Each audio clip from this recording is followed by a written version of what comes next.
fellas, how y'all doing? Brothers, y'all all right? Okay, so today I'm going to show you how I made my chicken and Philly cheesesteak pizza.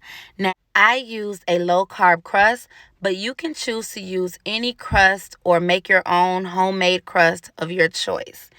Here's a view of all the ingredients you'll need, and I'll also leave a description of all the list of ingredients that you'll need to make this dish. All right, so let's get started. Okay, so the vegetables you will need is a green and red bell pepper and a brown onion. I am chopping my vegetables up, but I'm also going to use my food processor to let it do some of the work for me. It's a quicker way to get some of your vegetables chopped up fairly quick.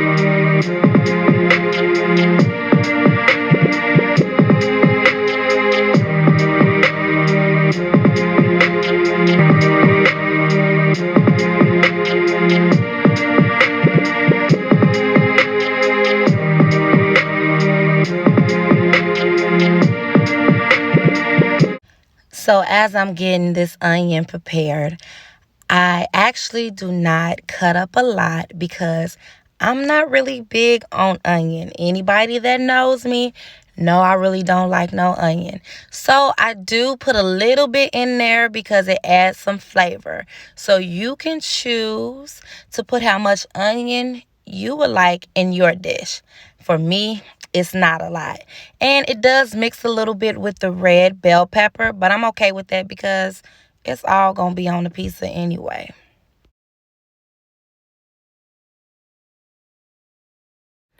Moving right along to the steak. Now, I chose ribeye for this dish, but you can normally buy like skirt steak.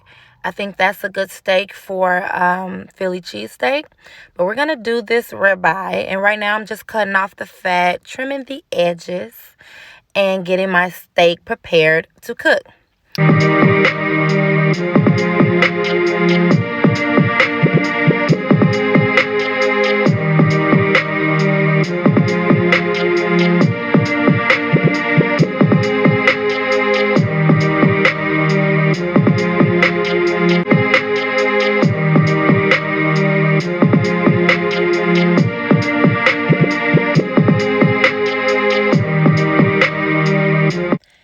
Now I'm about to season my meat.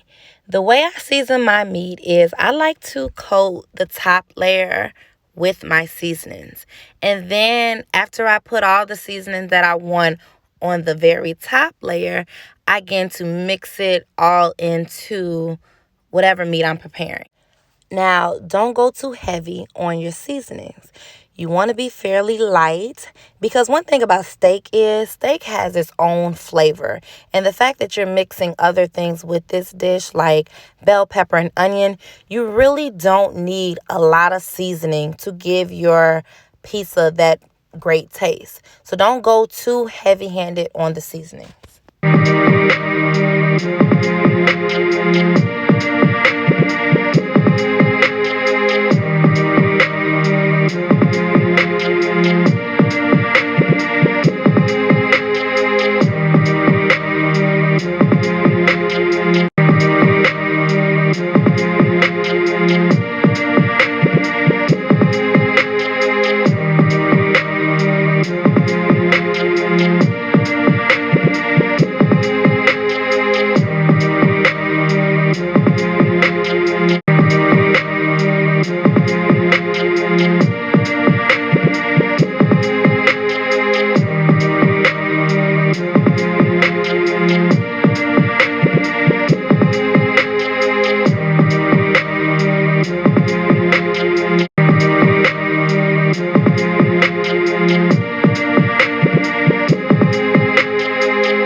Now I'm going to use a half a stick of butter for the chicken and steak that I am cooking separately. Now, the reason I'm using a half a stick of butter for the steak is because I still want to keep my steak fairly juicy. So sometimes when it's not that much oil or butter in the pan, it could start to dry out the steak, and I don't want that.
I'm cooking my steak to about medium well.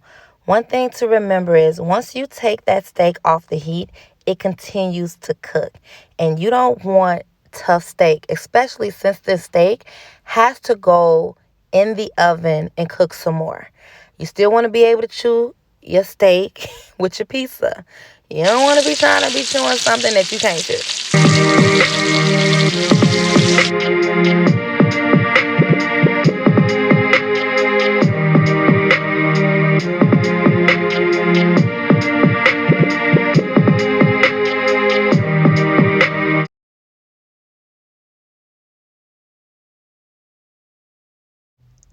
Now you see that steak has a little pink in it still. Don't be scared if you see a little pink, okay? It's all good. And it's going in the oven and cooking some more. If you want to get temperatures on how to cook your steak, medium well, you can always look up those temperatures and they'll tell you how long on each side to cook the steak.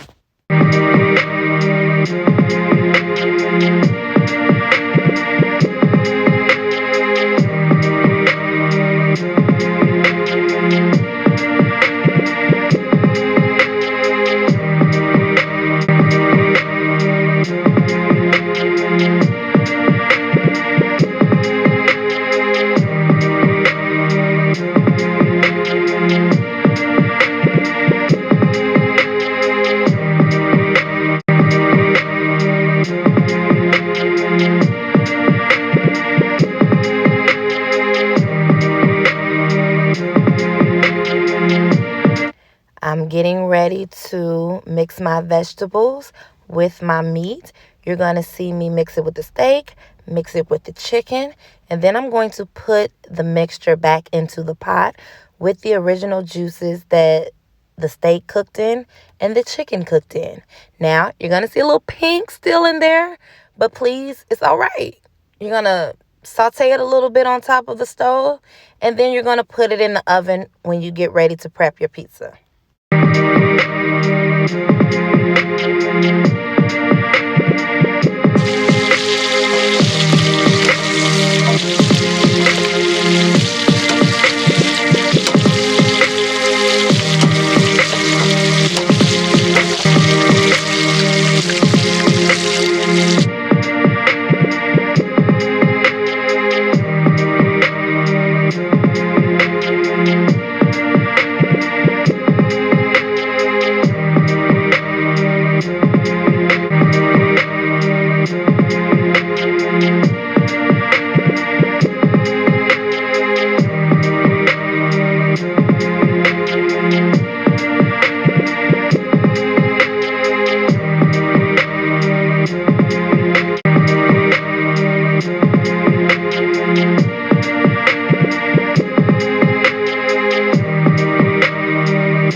earlier when I said that when you saute your meat, that you'll be sauteing it in the juice that you cooked it in? Well, it doesn't look like I left the juice in this pot. So you could still saute your meat without the juice you cooked it in. The thing is to get some of the vegetables, the onions and bell pepper, soft and the flavor mixed in with the meat.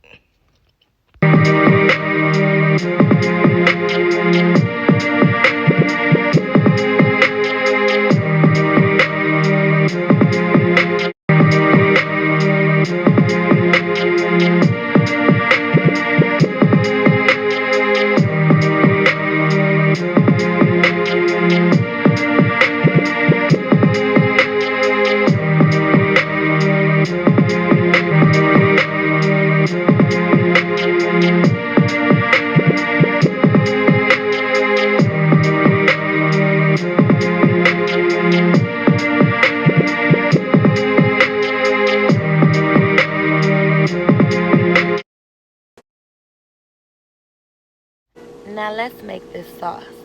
So I use heavy whipping cream, but you can use milk. I used heavy whipping cream because it's already a thick consistency, and I let it heat up a little bit, and then I add my cream cheese to the mixture. I use about half of the cream cheese, and I let that heat up, and I mix it around until it gets creamy. Now I add some mayo, and that's just giving it the whole Philly cheesesteak vibe. Now, I like mayo on my sandwich, so I figured I would like it on my pizza in the mixture somehow. So I incorporated that into my sauce, and I let it heat up. Now, be careful when you taste this. Now, I tasted a little bit to see if it's the flavor that I'm going for. This sauce is hot, so just be careful if you decide to taste yours. I added a little more provolone because I needed some more of that provolone flavor. So I added a little bit more.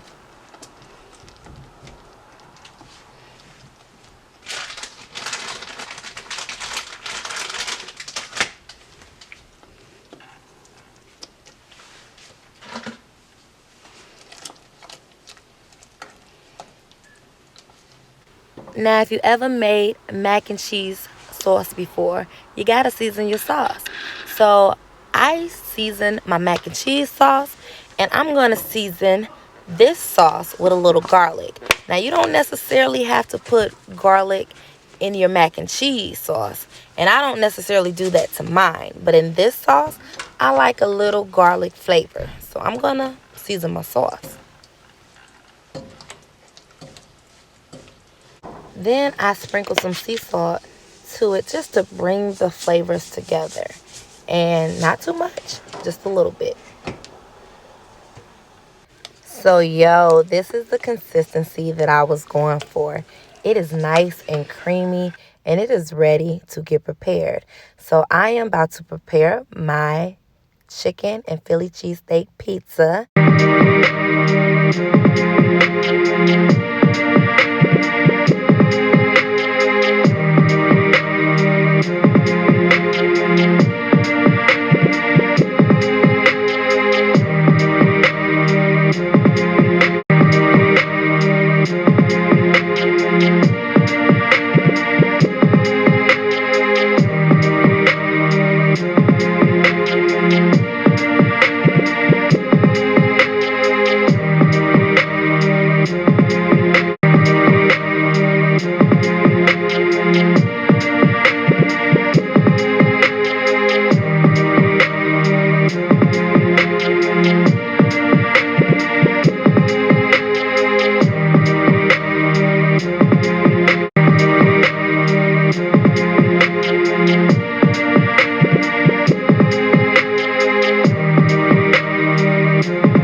So I sprinkle some mozzarella cheese on top.